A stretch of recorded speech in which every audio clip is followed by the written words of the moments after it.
might this mean? Structuring is one of the key skills that you need in your case interviews. You might have read or heard all sorts of frameworks that can be used to structure a case. I have to warn you that it's very dangerous to simply use these frameworks in your interview. It may severely jeopardize your chance of getting a job offer. Here are the two main reasons. One, in the last few years, many candidates have abused these frameworks. They use them in a very rigid, sometimes forceful way in cases where these frameworks are simply irrelevant. This has annoyed many interviewers, so much so that whenever they hear the candidate saying 3 C's or 5 P's, they immediately shut themselves off and stop listening. 2. Nowadays, businesses have changed dramatically, so has the problems and challenges they face, and so has consulting. You will find that in most of your case interviews, the cases you get are not those typical or classic cases where a common framework will apply directly. You will need to at least tweak them a bit, and more often than not, you will need to come up with a custom framework. So how do you cope with these situations? In fact, it's much simpler than you would probably think.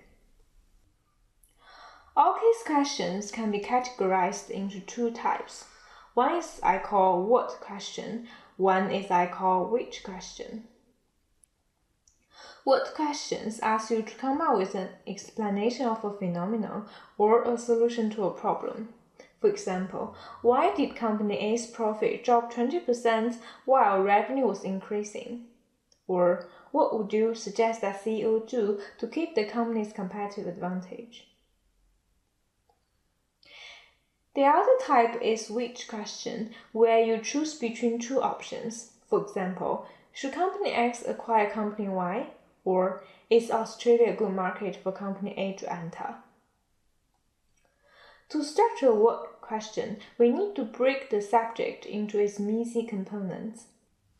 I guess many of you have heard the famous McKinsey acronym MICE, mutually exclusive and collectively exhaustive.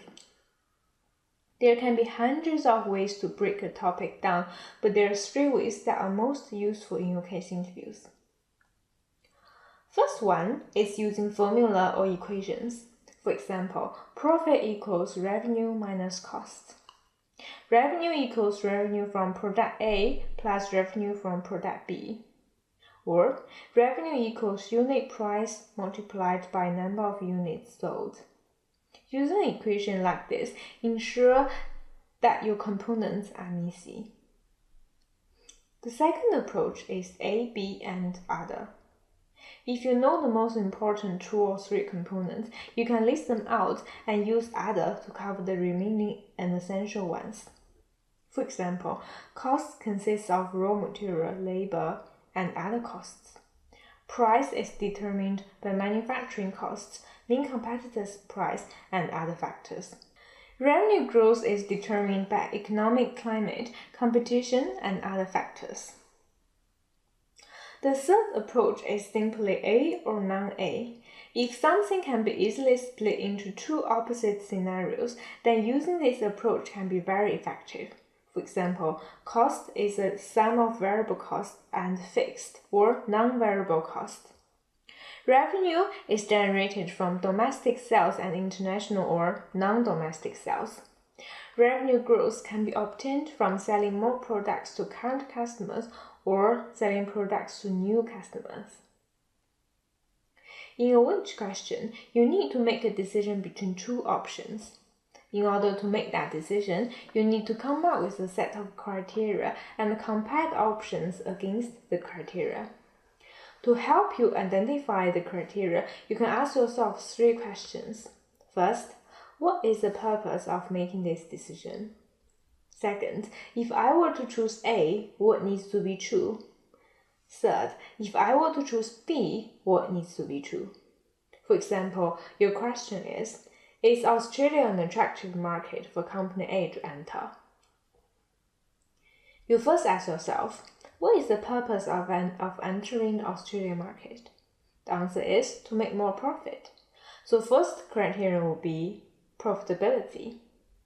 Then you ask, what needs to be true so that entering the Australian market makes sense? Your answer is, it needs to be a large growing market with low level of competition. So the second criterion would be the market and the competition. The third question you ask yourself, what would prevent me from entering the Australian market even if the previous two criteria are met? The answer is simple, if we cannot do it. So the third criterion would be company capability. In fact, a which question automatically gives you initial hypothesis. In this case, you can either say the client should enter the Australian market as your hypothesis or the other way around. Then you use your structure to find evidence to either prove or disprove your hypothesis. Here I have to warn you again. Simply knowing these two types of questions and approaches will not guarantee that you can structure every case very well. You need to apply your business knowledge, skills, and experiences to figure out which approach to use and quickly come up with the actual items of the structure. For example, in a which question, in order to come up with 2 or 3 sensible criteria for the decision, you need to know what things the business would be looking at or worry about when making these kind of decisions. To get to a level where you can just naturally come up with these, you need a lot of practice and to practice the right things. Don't forget that there are other skills you need to master as well in order to get your offer.